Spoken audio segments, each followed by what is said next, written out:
Alamin natin ang isasagawang bayanihan sa Estero sa Marikina, lalo't mahalaga ito upang malinis ang daluyan ng tubig at maiwasan ang pagbaha.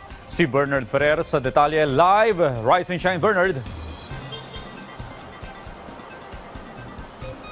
Audrey, nakahanda na ang mga tauhan at kagamitan ng MDA para sa isasagawang bayanihan sa Estero program sa Sapang Baho Creek dito sa Marikina.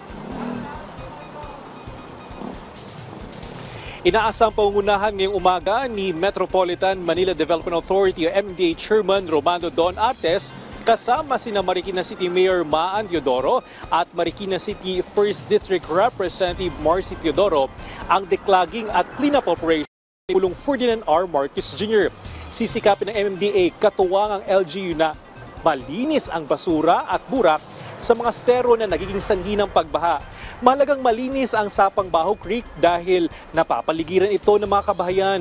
Sa kasalukuyan, nasa 273 ilog, estero at open canals ang bumubuo sa drainage system ng Metro Manila na nagsisilbing pangunahing daluyan ng tubig ulan at baha.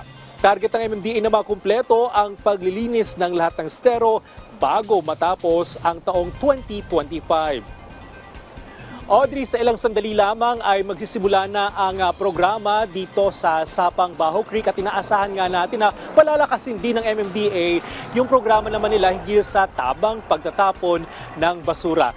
Audrey, kanina lamang bago tayo umere, bumuhos naman yung napakalakas sa ulan. Kaya paalala sa ating mga kababayan na ngayon pa lang aalis papunta sa kanilang mga lakad o trabaho para naman sa pribadong sektor na magbaon ng payong. Audrey. Maraming salamat, Bernard Ferrer.